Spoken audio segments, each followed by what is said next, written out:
mahasiswa jalur LPR 5 tahun 2025, program studi sarjana terapan kebidanan, Fakultas Vokasi. Kali ini saya akan memberikan konseling kepada remaja dengan menggunakan kebutuhan. Selamat menyaksikan.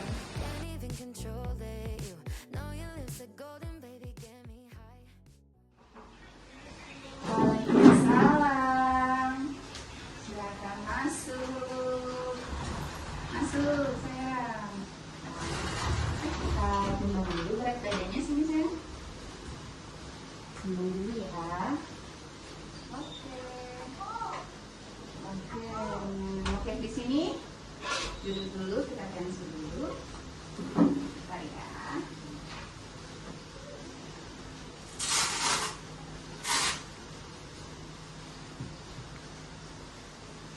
Masuk tangannya.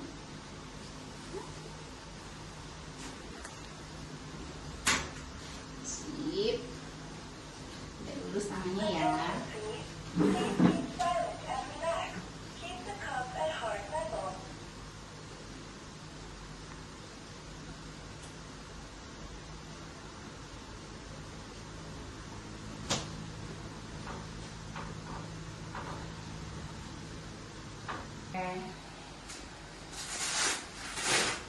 Oke, tensinya bagus ya, normal ya. Nama saya Bidan Delvi, saya hari ini yang bertugas di ruang konseling. Maaf, ini dengan adik siapa ya? Nama saya Rati Bulida. Oke, salam kenal adik Rati. Sebelum kita masuk ke sesi konseling, adik Rati, saya izin mau minta persetujuan adik Rati tentang sesi konseling ini. Ini menunjukkan persetujuan kalau adik Rati menerima konseling kita nanti ya. Tanda tangan boleh. Sini ya.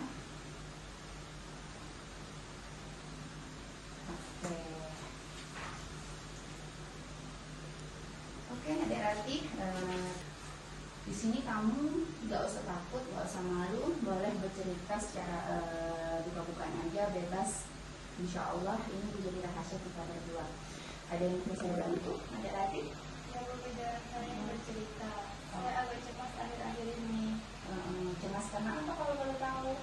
Saya mengalami kepikiran hampir setiap hari.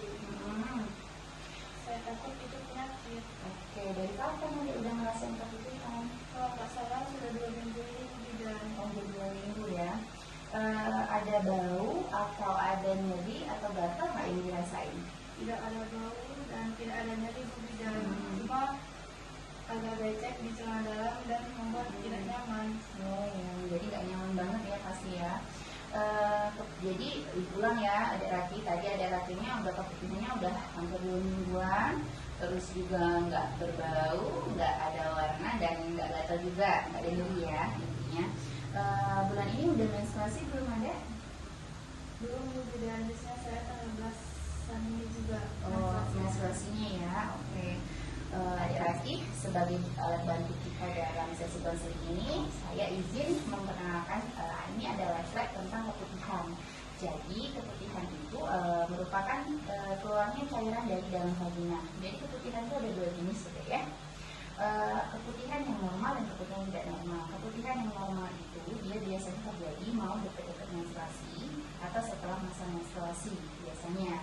Terus juga tanda-tandanya kalau dia misalkan normal itu kita lihat di sini ya, biasanya warnanya tuh bening ya, atau sedikit keruh, terus encer atau sedikit kental.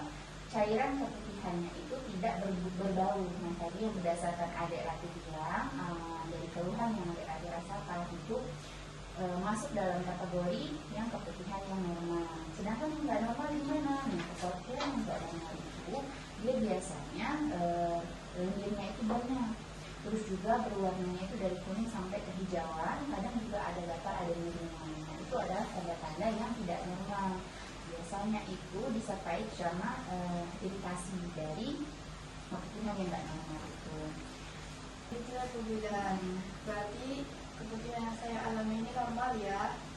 Dia masuknya dalam kategori normal karena nggak ada bau, nggak ada warna, sama nggak ada nyeri ataupun gatal. Berarti penyebab dan cara mengatasinya gimana tuh, Bu Bidan? Oke, penyebab bagus sekali pertanyaan adik Rati ya. Jadi penyebab dari keputihan itu bisa dilihat di sini ya. Penyebab keputihan itu pertama dari ada jamur kandidiasis. Jamur kandidiasis ini biasanya itu dikarenakan celana dalam kita atau bagian kewanitaan kita itu yang lembab. Terus yang kedua, stres. Misalnya ada dalam kondisi yang lagi banyak tekanan atau beban karena misalkan mau dekat ujian atau misalnya terus penyakit organ kandungan. Terus juga bisa juga disebabkan oleh kurangnya menjaga kebersihan diri. Terus yang terakhir, penggunaan obat-obatan kewanitaan dalam jangka waktu yang lama itu penyebabnya biasanya, atau bisa jadi karena mau dekat-dekat masa menstruasi ataupun setelah masa menstruasi. Cara mengatasinya gimana? Bagus sekali pertanyaannya ya. Cara mengatasinya yang pertama bisa dilihat dengan menjaga vagina tetap kering pastinya ya, karena jamur suka di tempat-tempat yang lembab. Jadi usahakan jangan habis kencing atau habis BAB itu dikeringkan bagian bawahnya. Boleh pakai tisu, boleh pakai kain ya. Kalau mau membersihkannya itu dari depan ke belakang ya. Terus yang kedua, ganti pembalut apabila sudah basah. Ini maksudnya kalau misalkan nanti pada saat mens itu ada sering-sering ganti pembalutnya 3-4 jam harus ganti, jangan sampai nunggu penuh banget dulu pembalutnya baru ganti ya. Terus yang ketiga, kendali stres ya. Terus yang keempat, sering-sering ganti celana dalam pastinya, karena di celana dalam itulah jamur-jamur itu berkembang. Oke, sampai di sini paham adanya? Paham dulu dan saya akan lebih menjaga diri juga. Oke, bagus sekali ya. Oke, Adik Rati bisa jelaskan kembali strategi yang sudah kita lakukan? Pemulihan ada 2 jenis. Benar. Pemulihan normal dan pemulihan abnormal. Benar. Cara mengatasi ya, menjaga vagina tetap kering, ganti pembalut apabila sudah basah, kendalikan stres, sering ganti suhu dalam. Oke, sudah bagus sekali ya. Adik Ratinya udah paham, udah pintar sedikit banyak udah paham dengan konseling yang sudah kita berikan. Jadi nanti Adik Rati keluhannya ini coba dulu terapin dulu langkah-langkah untuk menjaga kebersihan tadi. Jadi kalau sudah dilakukan langkah-langkahnya, lihat lagi keluhannya. Kalau masih ada keluhannya, nggak usah ragu-ragu berdatang lagi ke sini ya. Setuju? Setuju Bu. Terima kasih sekali karena Tapi ada lagi yang ingin Adik Rati tanyakan? cukup mudah. Oke, konseling kita udah selesai ya Dek. Semangat ya jaga kesehatannya. Terima kasih Bu Bidan. Saya pamit dulu ya. Oke, ini pamfletnya boleh Adik bawa ya. Nanti biar untuk baca-baca dulu ya. Oke, saya dulu ya. Ini saya.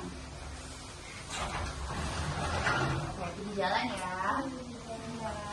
Terima kasih sudah menyaksikan. Semoga video ini bermanfaat.